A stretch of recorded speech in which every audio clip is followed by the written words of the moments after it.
Pujian yang kami naikkan kepada Tuhan pagi hari ini, biarlah itu yang mendasari kecintaan kami kepada Tuhan. Di dalam kesesakan, di dalam kemenangan, Tuhan bersama dengan kami. Kalau saat ini Tuhan izinkan kami duduk diam, kami sediakan telinga seorang murid dan hati seorang hamba, supaya ketika Tuhan berbicara, apa yang Tuhan sampaikan boleh kami mengerti dengan baik, boleh kami simpan dengan baik, dan boleh kami lakukan dengan baik, supaya di sisa hidup kami boleh menyenangkan hati Tuhan. Sebab untuk itulah kami ada, menyenangkan hati Tuhan. Sekali lagi ya Tuhan, biarlah waktu yang sedikit boleh berguna, boleh bermanfaat bagi umat-Mu, bagi hamba-Mu, supaya kami berbuah, tidak hanya berbuah, berakar, bertumbuh dan berbuah, bahkan berbuah lebat. Dan buah yang kami hasilkan dinikmati oleh orang lain, nama Tuhan yang dipermuliakan. Kami siapkan tubuh, jiwa, dan roh kami. Berbicaralah Tuhan. Amin.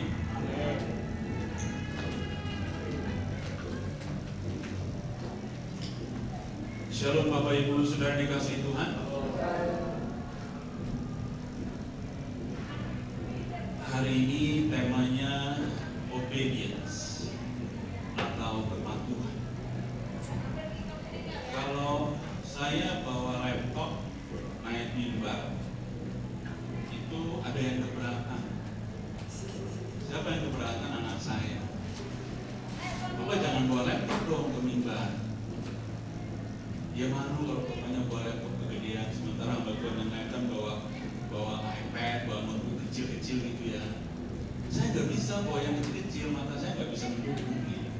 Padahal laptop saya juga mahal gitu ya. Tapi dia paling marah sama saya. Yang bawa laptop malu-malu itu. Bapak Ibu yang dikasihi Tuhan, sekarang saya sebagai pribadi dalam tanda petik tidak peduli apa kata orang. Sekali lagi, saya sebagai pribadi tidak peduli apa kata orang. Saya akui saya bertransformasi, saya berubah dari waktu ke waktu. Kalau dulu suara orang itu sering saya dengarin, sampai akhirnya stres sendiri. Ya, karena saya orangnya cenderung perfeksionis. Saya ingin lihat orang itu sempurna sebagai satu pribadi, tetapi ternyata lelah sendiri. Lama-kelamaan saya belajar, tidak ada gunanya mendengarkan apa kata orang, dalam tanda petik ya, karena seringkali kata orang juga perlu juga kita dengerin loh. Tapi jangan hidup kita dikendalikan apa kata orang, kan gitu ya. Sampai saat ini titik itu sudah saya lewati. Jadi kadang-kadang kalau saya ke mall gitu ya, Tuhan izinkan saya ke mall jalan-jalan dengan istri, saya suka malu sendiri. Saya pakai sandal, walaupun bukan sandal jepit, pakai kaos, pakai jeans. Istri saya tuh rapi, pakai sepatu gitu kan. Karena istri saya bilang, kan kita naik motor, kalau naik motor kakiku hitam gitu. Saya kaki saya hitam, muka saya hitam, gak peduli. Ya mungkin karena dia perempuan ya. Jadi kadang-kadang suka kasihan sama istri. Ini istrinya cantik-cantik. Bapak Ibu lihat istri saya makin cantik. Makin cantik ya. Tuh dia giniin saya. Ya, tapi sejujurnya kadang-kadang saya juga merasa kesal juga ya punya istri, tapi suaminya jalan ke mall bareng, suaminya tidak seimbang gitu ya. Secara penampilan tidak seimbang. Tapi buat saya tidak perlu juga dengar semua kata-kata itu. Bagi saya sebagai pribadi, kalau saya sudah menjalankan tanggung jawab saya, itu sudah lebih dari cukup. Apa kata orang, urusan nanti lah. Dia juga tidak kasih makan saya kok. Dia juga tidak kasih pekerjaan saya kok. Kalau saya sedih orang itu juga tidak tahu. Kalau saya senang orang itu juga tidak tahu. Jadi kenapa saya mesti perhatikan semua kata-kata orang? sampai detik ini saya pada titik saya tidak terlalu pusing dengan apa kata orang. Jadi kalau kata anak saya, Papa jangan bawa itu dulu, saya nggak peduli apa kata anak saya, ya kan? Satu kali ada salah seorang keluarga kami, dia berbicara ke istri saya, dia bilang, aku mau seperti kau gitu. Kenapa? Karena orang ini seumuran, saudara kami ini seumuran. Jadi dia masih bekerja, dia suami dan istri itu bekerja, sementara istri saya itu sejak anak kami lahir dia sudah tidak bekerja. Dia ingin merawat anak kami satu-satunya. Jadi dia bilang, aku dalam tanda petik aku ingin seperti kamu gitu. Aku sudah tua, kok masih kerja? Begitulah menurut pendapatnya. Tapi saudara saya tidak tahu bahwa istri saya itu mengalami perjalanan bersama suami yang 11 tahun tidak kerja. Dia tidak tahu.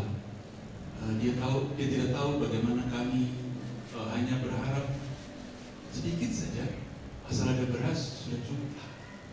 Saya tidak katakan itu dalam posisi yang dalam tanda kutip menyenangkan telinga Bapak Ibu, untuk tidak. Kan titik itu kami lalui. Asal ada beras cukuplah. Saya ingin katakan kepada bapak-bapak di sini. Saya ingin katakan kepada bapak-bapak di sini. Ini bapak-bapaknya sedikit, ibu-ibunya sedikit. Tapi saya ingin survei bapak-bapak ini, tahu nggak sih apa yang difirmankan Tuhan tentang suami Anda, tentang istri Anda. Jadi saya panggil Bung Dominus. Ini bukan konseling pernikahan ya, enggak sama sekali. Tapi saya ingin kita tidak salah dalam memposisikan diri sebagai seorang suami. Bung Dominus istrinya yang mana ya?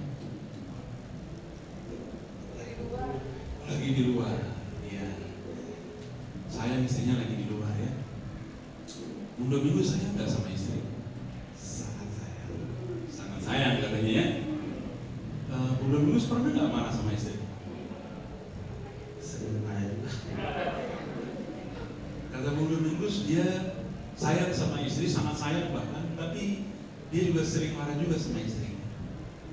Kira-kira kalau sayang tapi marah juga boleh nggak? Bapak-bapak kenceng banget ngomongnya boleh. Ini bukan mau memberi legitimasi untuk marah dengan istri, enggak. Tapi saya kan hanya tanya, marah juga ya? Sayang itu boleh marah ya? Boleh. Sekarang coba lihat Amsal 18 ayat 22. Kemarin beberapa minggu yang lalu saya diminta Pak Gembala untuk melakukan konseling sama si Kevin dan Mega. Amsal 18 ayat 22. Bapak-bapak dengar firman Tuhan ini firman Tuhan. Dan kalau firman Tuhan itu tidak boleh main-main. Firman Tuhan berkata demikian, siapa mendapat istri, mendapat sesuatu yang baik, dan ia dikenang Tuhan. Bung Dominus baca deh. Tuhan, siapa mendapat istri, mendapat sesuatu yang baik, dan ia dikenang Tuhan. Ianya huruf besar, huruf kecil? Huruf kecil ya. Berarti ianya siapa? Kita ya, yang punya istri ya. Saya punya istri, Bung Dominus punya istri ya. Angkat yang punya istri, angkat tangan yang punya istri, angkat tangan. Cuma berapa? Nah, 1, 2, 3, cuma 4, 5, sebanyak ini cuma 5 yang punya istri. Puji Tuhan ya. Saya ingin katakan gini Bapak Ibu sekalian ya. Ayat ini bagi saya powerful sekali. Jadi firman Tuhan katakan siapa mendapat istri mendapat sesuatu yang baik dan ia dikenang Tuhan. Bung Dominus silakan. Jadi bagi bapak-bapak yang mendapat istri, sadarilah bahwa engkau mendapat sesuatu yang baik dari Tuhan. Amin. Jadi kalau Tuhan memberikan kepadamu yang baik, lalu tidak kau jaga istrimu, marah nggak Tuhan? Marah nggak? Terutama ibu-ibu bicara yang keras boleh sih. Kalau suami tidak menjaga istri, maka marah nggak Tuhan? Marah. Kenapa? Karena aku memberikan kepadamu yang baik tapi tidak kau jaga. Betul tidak? Ini saya suami sedikit yang datang cuma 5 orang, tapi tidak apa-apa, karena hari ini 5 orang itulah yang ingin mendengar suara Tuhan dengan baik. Jadi kepadamu ingat dengan baik bahwa ketika kepadamu Tuhan berikan seorang istri, Ia memberikan yang baik kepadamu. Jadi jangan sekali-kali engkau berlaku kasar terhadap istri. Jangan sekali-sekali. Kalau engkau berlaku kasar kepada istrimu, maka yang marah tidak hanya istrimu, tetapi Tuhan akan marah padamu. Kalau Tuhan marah padamu, kita mau kemana? Amin. Jadi ayat ini saya sampaikan setiap konseling. Hari ini memang bukan konseling pernikahan, tetapi saya ingin bapak-bapak yang hadir yang diberkati Tuhan dengan istri, mari sadari bahwa engkau mendapat yang baik dari Tuhan. Dan kalau engkau mendapat yang baik, ada kalimat berikutnya, Ia dikenang Tuhan. Kalau saya dikenang Bapak Gembala saja untuk menyampaikan firman, itu satu kehormatan. Manusia memperkenankan saya, itu satu kehormatan. Tetapi kalau Tuhan memperkenankan saudara dan saya, lebih dari satu kehormatan. Amin. Jadi jangan sekali-kali saya hari ini berpihak kepada para ibu. Tapi ya karena ini bukan konseling, jadi kalimatnya hanya sepotong ya. Sadarilah bapak-bapak bahwa ketika engkau mendapat istri, bapak-bapak lihat istrinya masing-masing. Bapak-bapak itu suka malu-malu ya. Saya heran loh. Padahal cuma disuruh lihat istrinya, malu-malu gitu.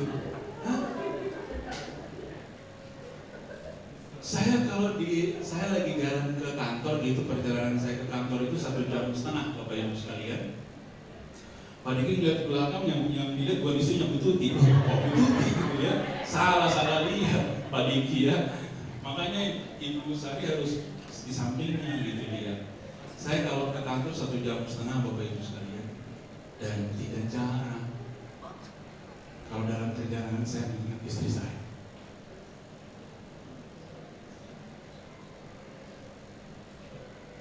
Sesuatu yang sungguh tidak bisa saya bayangkan. Kalau masa susah dia dampingin saya, kalau masa senang dia mendampingi saya. Kami menikah sudah seumur anak kami berarti 25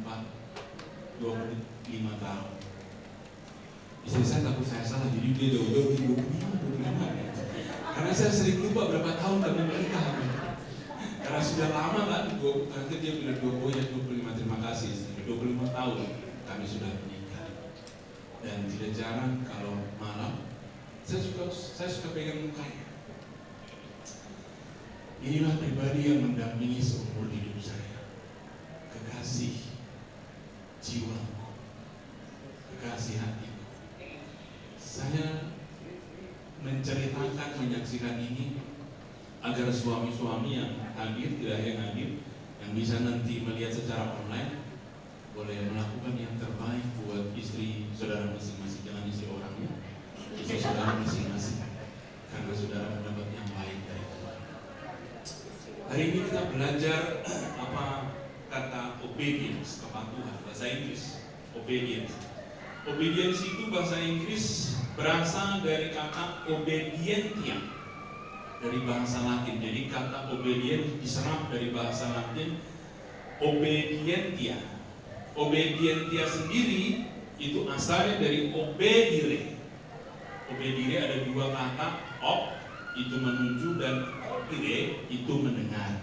Menuju, mendengar. Berarti kalau kita sederhanakan, Bapak Ibu gampang menerjemahkannya. Obedience artinya mendengar lalu mengindahkan.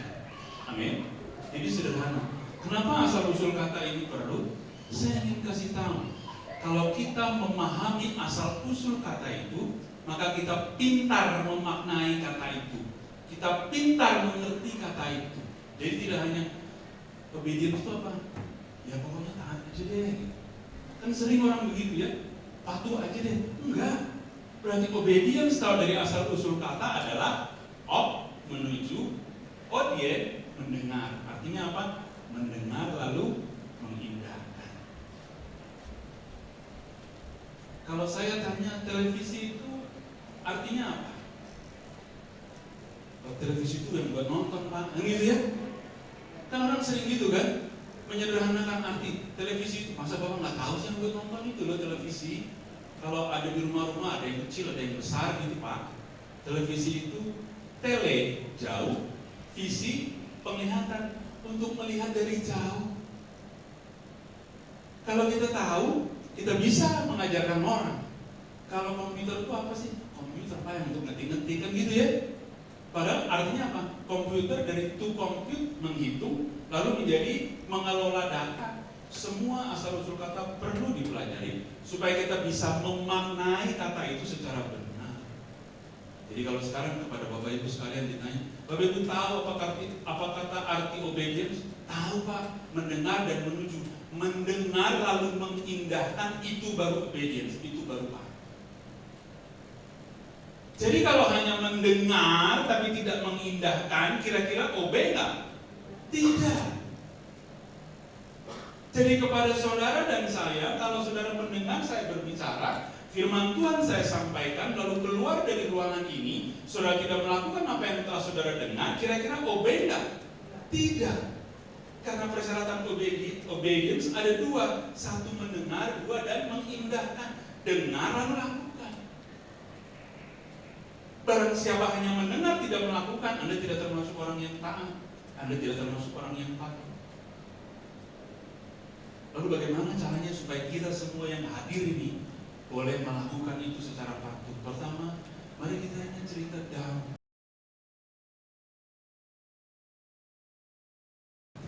Bagaimana Daud? Ia dikenang Tuhan. Daud sebagai pribadi hamba Tuhan yang dikenang Tuhan. Dan pemazmur mengatakan, Daud mencari Tuhan dengan sungguh-sungguh. Dia mencari Tuhan dengan sungguh-sungguh, maka dia menjadi orang yang berkenan kepada Tuhan. Pertanyaannya, kalau dia mencari Tuhan tidak dengan segenap hatinya, kira-kira Tuhan senang gak dengan dia? Pasti tidak senang. Apa yang disuruh Tuhan Daud lakukan? Seberapa jauh sih Tuhan yang disembah Daud? Saya ingat ada satu pujian yang luar biasa. Pujian itu berkata demikian, yang membelah laut, yang teduhkan badai. Betul? Itulah Tuhan yang disembah Daud. Jadi siapapun saudara dan saya yang hari ini datang untuk memuji dan menyembah Tuhan, obeylah saudara, taatlah saudara. Karena apa? Karena Tuhan yang kau sembah, Dialah Tuhan yang membelah laut. Dia tahu kepada siapa Daud berserah. Dia tahu kepada siapa Daud mengandalkan hidupnya. Yang membelah laut, yang teduhkan badai, yang mustahil pun terjadi karena kuasa-Mu, yang pegang hidupku, yang buka jalan bagiku. Kau pembuat mujizat sejati. Amin. Loh, kalau saudara tahu bahwa yang saudara ikuti, yang saudara sembah, yang hari ini saudara meluangkan waktu untuk datang ke rumah Tuhan, dia adalah pribadi yang membelah laut, yang memegang hidup saudara. Kenapa saudara tidak ikut Tuhan dengan sungguh-sungguh? Kan begitu pertanyaannya kan? Saudara hanya berhenti pada mendengar, tapi saudara tidak lanjut untuk mengindahkan. Kan pertanyaannya begitu. Karena seringkali kita hanya berhenti sampai mendengar. Kenapa? Tuhan tidak nyata. Persoalanku lebih nyata daripada Tuhanku. Kenapa? Besok aku punya tanggung jawab menyelesaikan hutangku, Pak Nainggolan. Tetapi Tuhan yang mulia tidak senyata hutang yang harus kubayar. Maka mari kita menarik kesimpulan bahwa jalan keluar dari semua persoalan yang kau miliki hari ini hanya kepada ketaatan. Betul tidak? Seringkali saudara mencari persoalan dalam hidup ini dengan cara bagaimana? Berteori, menganalisa perjalanan hidupmu sehingga kau lelah setelah kau belajar mempelajari apa sih yang sedang terjadi dalam hidupmu. Kenapa aku begini? Kenapa aku begitu? Saudara lupa bahwa jalan keluar dari semua persoalan hidupmu yang diizinkan Tuhan hanya satu, ketaatan. Nggak ada yang lain. Tidak ada yang lain.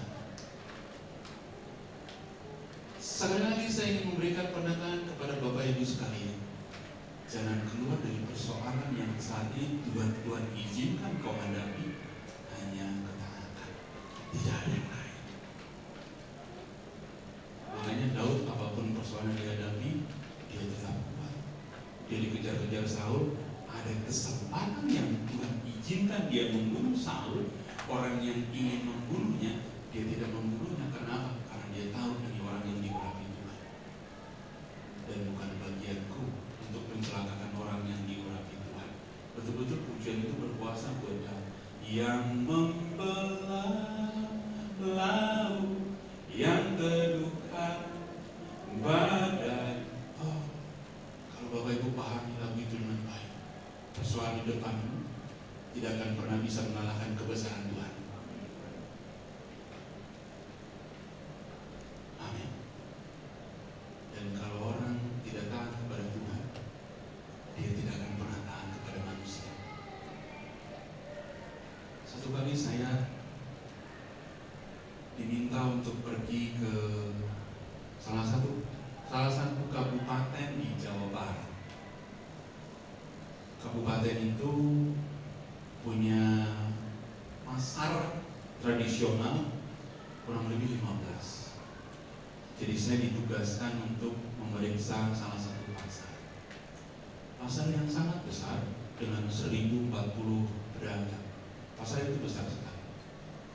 Saya tidak pernah minta untuk bisa ditugaskan. Tidak pernah. Kenapa? Karena bagi saya berkat Tuhan tidak pernah tertukar buat saya. Amin. Saya ingin sekali lagi memberikan penekanan bagi Bapak Ibu sekalian.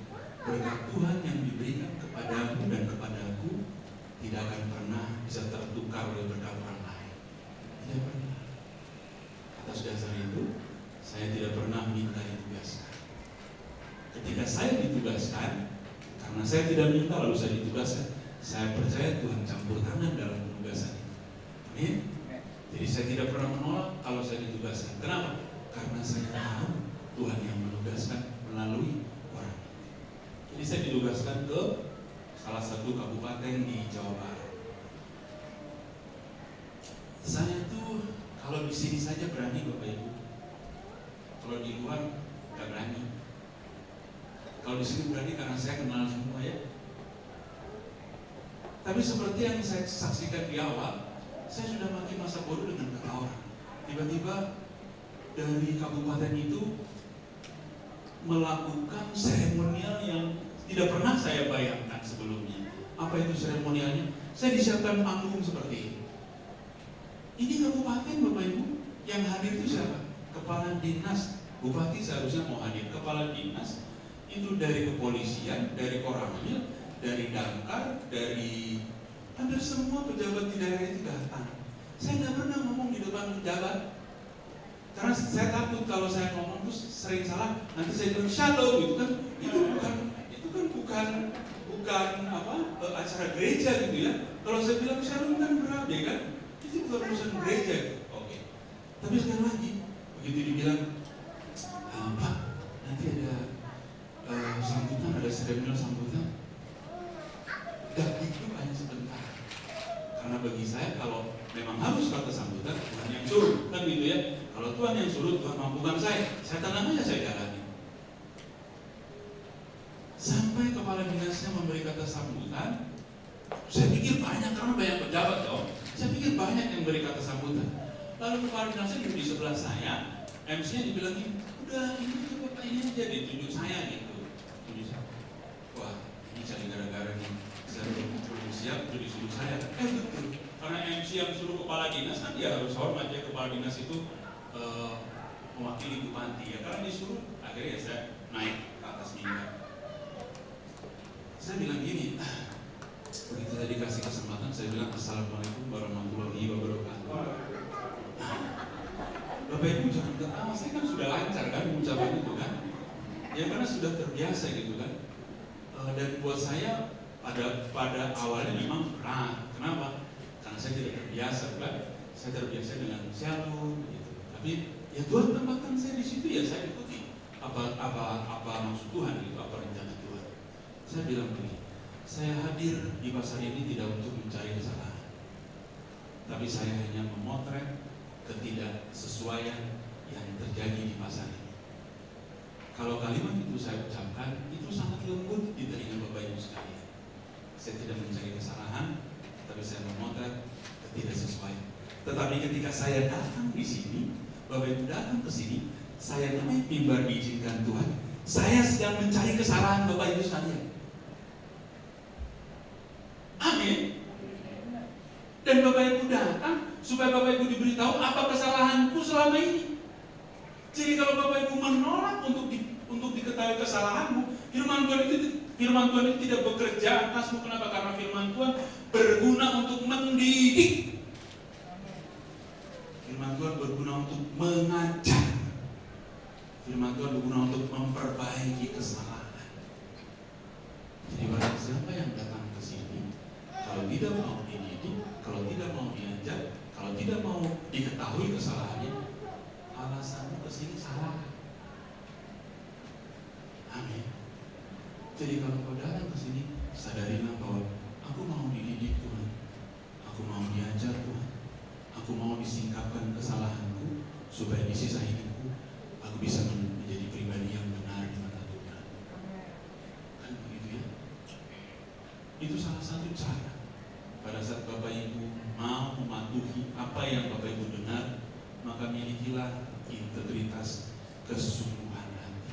Salah satu kualitas hati yang harus dimiliki oleh orang percaya adalah integritas, kejujuran, kedalaman. Orang boleh tahu saya di atas mimbar seperti ini, tetapi orang juga harus tahu bagaimana saya di luar gereja. Amin. Orang harus tahu bagaimana saya di rumah. Apa yang Bapak Ibu lihat saya di gereja harus sama dengan apa yang Bapak Ibu lihat di rumah. Harus sama seperti apa yang Bapak Ibu lihat di kantor. Harus sama. Jangan punya kepribadian ganda Bapak Ibu. Di gereja kudus dan tulus, tetapi di luar kudus dan kudus. Amin. Jangan punya penyakit bipolar, kepribadian ganda. Jangan. Dan bipolar itu tidak bisa disembuhkan, tapi dijaga bisa. Sekarang Bapak Ibu mau disembuhkan kok? Jadi kalau mau disembuhkan, mendengar lalu mengindahkan. Obedience, mendengar lalu mengindahkan. Yang kedua, selain melalui hati yang punya integritas, kalau Bapak Ibu patuh, maka caranya miliki kerendahan hati. Jadi saya kita belajar dari Naaman. Naaman adalah perwira yang luar biasa. Kemenangan demi kemenangan Tuhan anugerahkan kepada Naaman. Dia jenderal perang yang luar biasa. Tetapi Alkitab mencatat dia kena dusta. Naaman bukan orang percaya, dia tidak kenal Tuhan. Lalu satu kali ada seorang pelayan Tuhan dari muda Israel yang pelayan di rumah Naaman yang menasihati istrinya. Ada di Israel itu seorang nabi Allah yang bisa menyembuhkan. Lalu Naaman pergi, dan ketika bertemu dengan Nabi Elia, Naaman dinasehati, berendamlah 7 kali di sungai Yordan. Kalau Bapak Ibu mendengar cerita seperti itu, kesaksian seperti itu, riwayat seperti itu, sudah sakit kusta, yang paling enak apa? Dalam nama Yesus penyakit kusta sembuh, gitu ya. Bapak Ibu jangan cari solusi sendiri kalau ada masalah. Seringkali kita cari solusi sendiri kalau ada masalah, bukan? Betul nggak? Akhirnya kita temui bukan solusi, tapi persoalan yang terus semakin bertambah. Kenapa? Karena kita berusaha mencari solusi. Padahal solusi yang diberikan Tuhan kepada Naaman melalui pelayannya adalah melalui Nabi Elia yang ditunjuk oleh pelayannya. Pergi ke sungai Yordan, lalu benamkan dirimu 7 kali, maka engkau akan sembuh. Naaman menggerutu. Firman Tuhan katakan begitu. Naaman itu menggerutu, Naaman itu kecewa, sama seperti kita. Kalau kita menghadapi persoalan dan Tuhan tidak jawab segera, Tuhan jawab tapi tidak sesuai dengan apa yang kita inginkan, maka kita kecewa, bukan? Kalau engkau mau lihat dirimu sendiri, lihatlah Naaman. Gak usah lihat orang lain, lihatlah Naaman. Begitulah dirimu sama dengan Naaman. Kepadamu diberikan persoalan dan jalan keluar, tapi engkau memilih cara yang lain. Kalau Naaman membenamkan 6 kali sembuh tidak? Tidak. Kenapa? Kan disuruh 7 kali, bukan? Tetapi pada akhirnya seorang jenderal panglima besar yang tidak pernah hidup rendah hati, mau tidak mau kalau dia mau menerima mujizat, syaratnya apa? Mendengar lalu mengindahkan. 7 kali dia benamkan dirinya, lalu dia sembuh pulihnya seperti bayi. Kenapa? Dia mendengarkan lalu mengindahkan. Sekali lagi saya ingin kita menggarisbawahi sama-sama bahwa jalan keluar dari setiap persoalan hidup saudara dan saya adalah ketaatan dan tidak ada yang lain. Ketika engkau membuka berkat pintu surga, kuncinya apa? Ketaatan, tidak ada yang lain. Amin. Lalu dengan cara bagaimana supaya kita bisa melakukan mendengar dan mengindahkan? Kalau sudah ikut Tuhan, lakukan dengan sungguh-sungguh. Seperti Petrus, ketika ada yang menarik dari cerita Petrus di dalam Lukas 5 ayat yang kedua dan seterusnya. Pada saat Tuhan ada di tepi danau Genesaret, Tuhan menyampaikan firman-Nya. Dan ketika itu ada Petrus di situ, karena ada orang banyak. Lalu karena dia ada orang banyak, Tuhan naik ke perahu yang kosong. Dan perahu itu secara pasti punya Petrus. Ketika mendengar Tuhan berbicara, Petrus mengizinkan Tuhan naik ke perahu. Kalau Bapak Ibu sudah mendengar suara Tuhan, izinkan Tuhan ada dalam hidup. Amin. Jangan cuma berhenti pada mendengarkan firman Tuhan, tapi kau tidak mengizinkan Tuhan hidup dan tinggal dalam hidupmu. Itulah yang dilakukan Petrus. Dia mendengar Tuhan berbicara, lalu dia mengizinkan Tuhan untuk naik ke perahunya yang adalah hidupnya. Ketika Petrus sudah mendengar dan mengizinkan, lalu apa yang terjadi? Lemparkan jalamu. Semalam-malaman kamu tidak dapat ikan, Tuhan. Betul? Tapi ketika dia mendengar dan mengindahkan apa yang Tuhan katakan, jala itu ditebar, ada enggak ikan yang banyak diterima? Banyak. Kenapa? Setiap engkau taat ada berkat dalam hidup.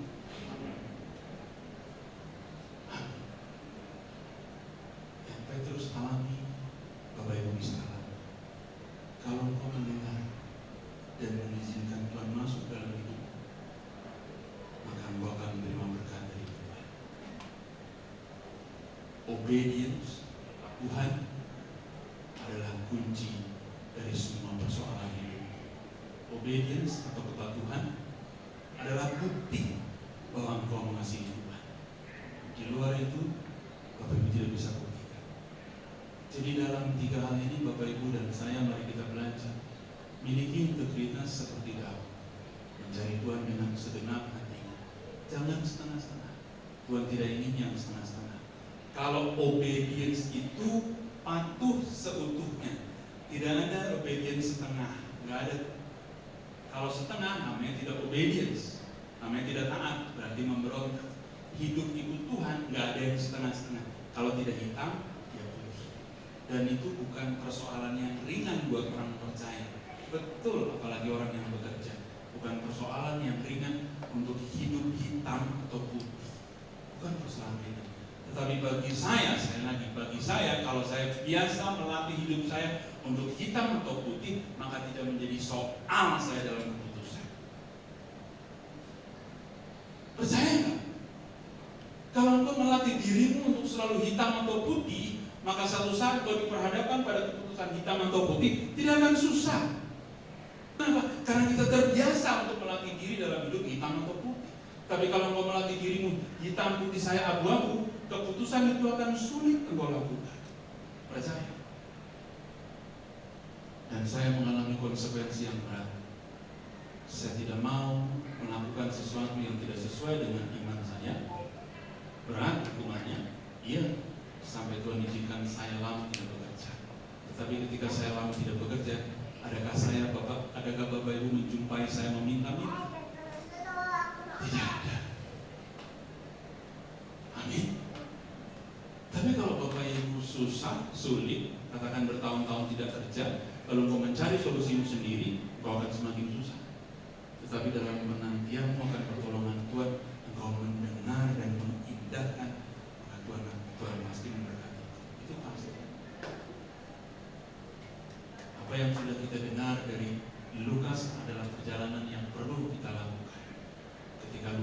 mendengar Tuhan berbicara, ia mengizinkan Tuhan naik ke perahunya, ia melakukan apa yang Tuhan perintahkan, maka seketika itu jalannya mulai koyak. Firman Tuhan tidak katakan jalannya koyak loh Bapak Ibu. Tidak loh. Hati-hati baca firman Tuhan. Betul? Firman Tuhan katakan jalan itu mulai koyak, tidak koyak. Kalau koyak, kebuang dong ikannya, percuma dong ikannya. Tapi firman Tuhan tidak katakan begitu. Mulai koyak. Maksudnya apa? Begitu beratnya ikan, begitu banyaknya ikan yang diberikan Tuhan atas kepatuhan Lukas, kepatuhan Petrus. Tidak. Hari ini kepadamu dan kepadaku izinkan Tuhan untuk mendengarkan firman Tuhan tentang kepatuhan. Saya tutup dengan satu ilustrasi yang sangat menarik. Satu kali ada seorang raja, dia bosan dengan kehidupannya sebagai seorang raja. Boleh nggak seorang raja bosan kehidupannya sebagai seorang raja? Bukan orang miskin saja yang hidupnya bosan sebagai orang miskin, ya. Raja pun bosan gitu. Ini luar biasa, ini juga cerita ya. Raja ini bosan dengan kehidupannya. Lalu dia ingin menjadi hamba Tuhan, dia pergi ke satu biara. Raja ini pergi ke satu biara, dijumpai oleh kepala biara. Lalu rajanya bilang begini, saya mau melayani Tuhan. Saya mau berbakti kepada Tuhan. Kepala biaranya bingung. Bapak tahu kalau Bapak melayani dan berbakti di sini itu janji untuk patuh, janji untuk taat. Begitu kata kepala biara. Lalu raja bilang, iya, saya berjanji seumur hidup saya akan patuh pada apa yang Anda perintahkan. Begitulah kata raja. Dasar hamba Tuhan ya. Ini kepala biara kan hamba Tuhan, dia punya hikmat. Oh, kalau begitu sekarang kembalilah ke istanamu. Kan disuruh patuh kan? Kembalilah ke istanamu, lakukanlah sesuai dengan jabatanmu. Layanilah orang lain melalui jabatan. Kepadamu dan kepadaku sama situasinya. Apapun yang Tuhan panggil, apapun yang Tuhan percayakan kepada saudara dan saya, layani itu dengan baik, sesuai dengan panggilan masing-masing. Jangan iri dengan orang lain, jangan dengki dengan orang lain. Tuhan punya bagian masing-masing. Kalau kau mendengar firman Tuhan hari ini, lakukan apa yang telah Tuhan berikan kepadamu. Lakukan panggilan Tuhan yang telah kau lakukan. Layanilah Tuhan lewat panggilan. Tuhan memberkati. Kalau kami diingatkan di pagi hari ini bahwa Tuhan menghendaki ketaatan kami lebih dari apapun yang kami punya. Sebab Tuhan melihat hati.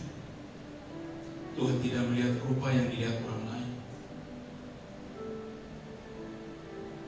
Dalam perjalanan hidup kami ya Bapa, mungkin usia kami 25 tahun, 35 tahun, 45 tahun, 70 tahun, bahkan 80 tahun. Kami kurang menyadari atau bahkan tidak menyadari betapa perjalanan hidup kami sesungguhnya hanya pada ketaatan semata. Itulah yang Tuhan kehendaki dan bukan yang lain. Hari ini kami sudah diingatkan oleh firman Tuhan. Bagaimana Daud mencari Tuhan dengan segenap hati, memiliki integritas. Bagaimana Naaman mempunyai kerendahan hati. Bagaimana Petrus menerima berkat dari ketaatannya. Iya Bapa, tolong kami supaya seberat apapun situasi yang Tuhan izinkan untuk kami hadapi, saat ini kami mengerti Tuhan hanya butuh ketaatan kami. Tuhan hanya butuh kepatuhan kami. Karena dalam kepatuhan, dalam ketaatan, Tuhan menyediakan berkat bagi kami. Terima kasih ya Bapa.